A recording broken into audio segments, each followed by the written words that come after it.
Hello there my fellow holotable heroes and welcome to another SWGOH video. So it's Friday, I hope you had a good week behind you and you're looking forward to your weekend. But first we have to take care of this Galactic challenge today, where we are taken to the planet of Nevarro and we have to face off against a squad of Mandalorians, and to get max rewards you have to use a full squad of Imperial troopers.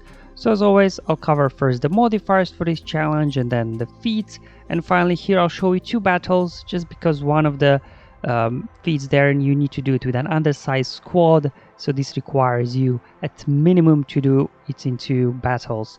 Now first battle I'll show you the Imperial troopers squad, and then in second battle I'll do the Vader undersized team as well as the turn removal feat. So if you're just interested in battles, you can just skip through, there'll be YouTube chapters below as always, but for now let's get into it. Now for the planet of Nevarro, the global modifier Remnant of Power. So whenever they inflict a debuff, they will gain a stack of Imperial rule, and this will give you extra offense and extra potency. So it's kind of like Piet's Emperor's Trap that gives you extra offense and potency. So we'll have like double stacking of offense for our troopers. Speaking of troopers, the Endless Ranks modifier gives you free revives for free there. So you can start with 3 stacks. Anytime one of your guys is taken out, you lose 1 stack. And once obviously you're out of stacks, you won't get the revives anymore. And as for the enemy, the Mandalorian modifier, the code, it's quite a lengthy here explanation, but just, you know, in short, whenever you hit them, they'll be getting a clan loyalty buff, and for each of those stacks they're gaining 1% max protection and counter chance, which obviously you will have to slowly pay attention, because once they get a lot of stacks they'll start counter attacking. So you really want to make sure you land some days on them to prevent that. And looking at the feats next, obviously have to complete the battle with an undersized squad, remove 400% turn meter, and then finally obviously win with a full team of Imperial troopers. And now let me show you the troopers here that I will be using. Obviously you do want to have General Veer's lead here, because his lead not only provides plus 20 speed for your Imperial trooper allies, but most importantly it fuels your turn meter train whenever you gain a buff. And I do have him at relic 3, I have some speed on him, so he's at 251. So up next got relic 5 on Piet. I do have him modded for speed, so he's at 301. Now obviously Piet here is crucial to this with Emperor's Trap, because once you'll be getting these stacks as well, on top of the stacks from Nevarro global modifiers, you'll be quickly raking up lots of buffs, which will then fuel your turn meter train, and once you get going, you know, your enemy won't stand a chance. And as well, his AoE there can apply days as well, so you will definitely want to utilize that to prevent enemies from gaining bonus turn meter, but most importantly from counter attacking on your attacks. Up next got Stark here. I do have him at relic 3, and I have modded for critical damage, and his speed is at 276.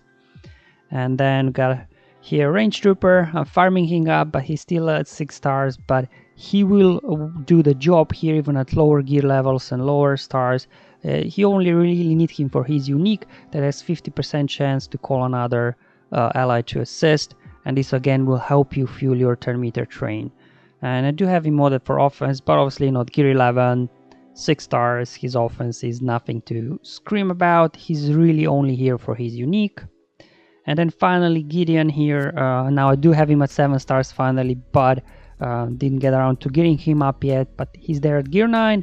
But again, he's only there really for the control the situation, which will remove turn meter from all the enemies. Now if you are lucky, you can actually complete the turn meter removal feat with your troopers here. Now in this here, when I'm showing in this account, I wasn't able to complete the turn meter removal feat here with the troopers. That's why I used for the second battle, I'll show you Vader to remove turn meter. But in my other account, I was able troopers as well with the same squad I'm showing you here to remove 400% turn meter. So it is possible to as well do the turn meter removal feat with the troopers. If not, you know, there are other ways such as Vader lead. Now on top of control situation, he will as well gain the ability of subversive volley eventually, which again is an AoE days, so just in case, you know, any of those days don't land from Piet, you also have a chance to apply some days with Gideon just to make sure all enemies are dazed. Obviously, at gear 9, he won't be super fast. I do have him at 261. So in terms of speed, you don't need to have crazy speed for these ones. As you've seen, the fastest one for me is Piet. He's at 301, and plus 20 speed that he will get from Veers. He will still go first before the enemy does, and we'll be able to get our turn meter train going. So speed wise, nothing, you don't really need anything too crazy here. The enemy is not that fast at all. And now let's hop into the battle and let me show you how this one will go. Okay, so let's begin. So Piet will go first, so you want to apply, then I like to apply mark over on Stark. Okay, and then Stark gets more buffs going. And here I want to use controller situation, remove turn meter from enemies, and then call everybody to assist. And then here I'm just gonna refrain from using AoE from Veers because I don't have days on the board yet. So here we go. I did an AoE, unfortunately no days, but I did take out Karth, so the guys got feared. The reason why I went for Karth first is because if he counterattacks, he potentially could start gaining some bonus turn meter and get a turn, and you don't want that. So we go. We need here just keep going after Mando. Like I said, Mando, you know, he will jump in there every now and then with his bonus turn meter and things like that. That's why I do want to work on him next, because I didn't land a daze on him initially, but now finally Gideon came in there with his AoE daze, so we got daze on everybody, so they won't be able to counterattack. So there goes Mandalorian. With everybody daze, they can't counterattack, so just a case of finishing this off the battle. And then at here, because again we do not have any counter progress here for the feats, so I had no idea did I remove 400% turn meter or not. But because of all the buffs we are getting, we're getting so much bonus turn meter that enemy doesn't even get a chance to gain some turn meter. And if they don't gain turn meter, you cannot remove it. And that's why here I was not able to get the turn meter removal feat done with the troopers, whereas in my other account, for some reason I was able to do it. I guess it's just the enemy was able to gain some turn meter in between. But anyway, this took care of the first 2 feats of completing the battles, and as well completing with a full team of Imperial troopers. Okay, so now for the remaining 2 feats where you have to win with the undersized squad as well as remove 400% turn meter. Obviously you've got many options here. I've just decided to go with Vader lead this time because you know, I'm pretty sure that with his merciless massacre he can pretty much carry the battle himself. And then as well with his leadership, you know, you have a chance to remove turn meter that can't be resisted. Brought in Throne there, so we can fracture, swap turn meter and things like that. As well, use Piet as well. Again, you know, his Emperor's Trap will help as well fuel Vader a bit there. And then for the 4th character, you can either go with Gideon, because obviously Gideon can remove turn meter, as we've seen from the first battle. But in case you do not have Gideon here, I just wanted to show you that Tarkin, his AoE can remove turn meter as well. So Tarkin can be useful also. But you know, feel free to use Gideon if you have him. He's a great choice as well. But anyway, let's hop into battle and let me show you how this one will go. Okay, there we go. So there you go, my Throne goes first. Swap turn meter here with Vader and let Vader go to work. Okay, do Force Crush here. Now Force Crush cannot be counterattacked. However, all his other attacks, as you can see, he can get counterattacked. But luckily, you know, my Vader, he's relic, so he will be able to take a few hits here. Anyway, let's throw Culling Blade there. Oh, wasn't quite enough to take out Sabine.